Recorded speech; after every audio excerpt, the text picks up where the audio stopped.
Hello बच्चों, कैसे हो आप सब। आई होप आप सब बहुत अच्छे होंगे। तो इस टाइम पे थोड़ा सा रिवीजन वगैरह मतलब सेमेस्टर वगैरह चल रहा है, जिसकी वजह से वीडियो थोड़ा लेट अपडेट हो पा रहा है, तो उसके लिए आई एम सॉरी।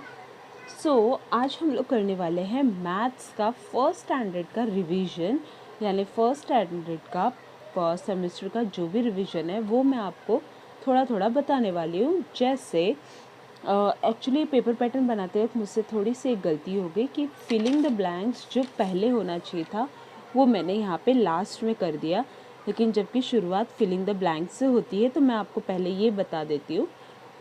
ये है फिलिंग द ब्लैंक्स जो कि फर्स्ट स्टैंडर्ड का है। ये है 3 questions, the sides of reduce, and second is trying to away the smallest number from the biggest number is called by subtraction. That means nothing, यानी 3 area means nothing. ठीक है, तो ये है फिलिंग द ब्लैंक्स। आते हैं हम next की तरफ। यहाँ से मैं आपको फिर से शुरू करती हूँ, जो कि है first question, right the correct number in the box. अब यहाँ पर आपको कुछ इस तरह से डायग्राम दिया जाएगा, जिसमें 9 और 4 एरोज है, जिसमें 2 प्लस। अब हमें इसमें एक ऐसा नंबर डालना है जो कि आंसर हमारा 9 है। जैसे 2 में कितना नंबर आप प्लस करोगे कि आपका आंसर 9 ही आना चाहिए, तो हम कितना करेंगे 7।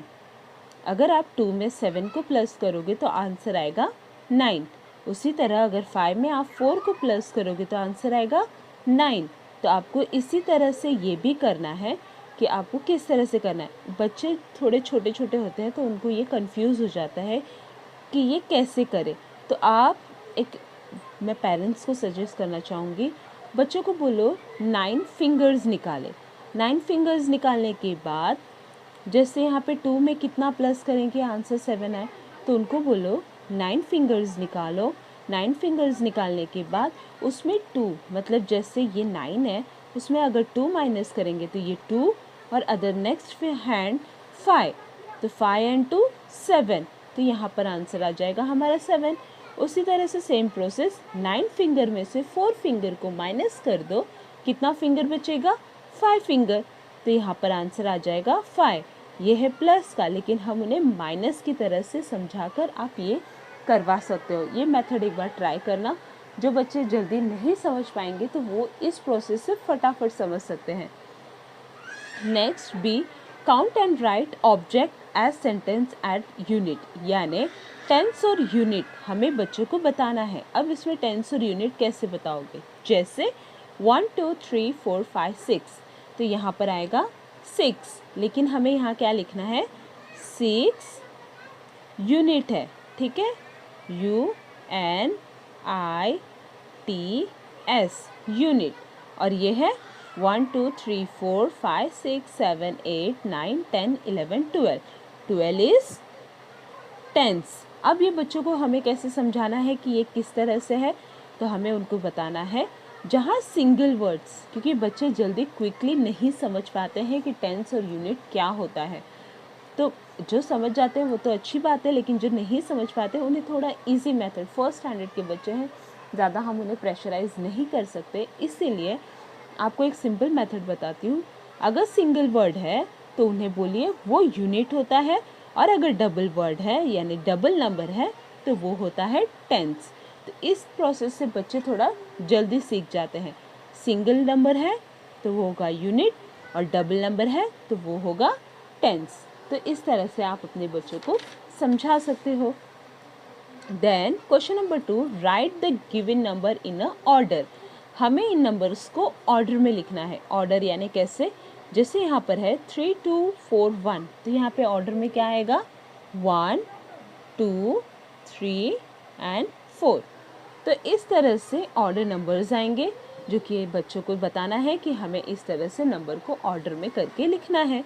नेक्स्ट एडिशन, एडिशन यानी प्लस करना। तो ये प्लस करना तो बहुत इजी है, कोई भी बच्चा कर लेगा। अगर फिर भी बच्चे नहीं कर पाते तो उन्हें एक ट्रिक बताओ। 2 है 4 है, तो यहाँ पे 1 2, यहाँ 4 है 1 2 3 4। अब ये काउंट करो कितना हुआ 1 2 3 4 5 6, तो यहाँ पे आंसर आएगा 6। तो आप इस तरह से अपने बच्चों को समझा सकते हो। ये हो गया एडिशन।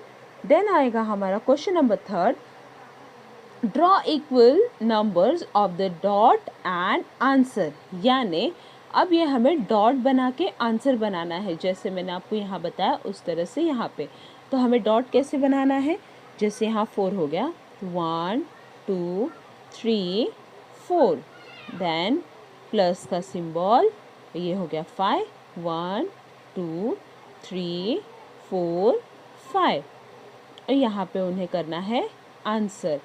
तो यहाँ पे आंसर कैसे करेंगे, 1 2 3 4 5 6 7 8 9, तो यहाँ पे 1 2 3 4 5 6 7 8 9, तो यहाँ पे बच्चों को इस तरह से, ये हो गया हमारा एडिशन जो कि हमें मतलब प्लस करके आंसर लिखना है।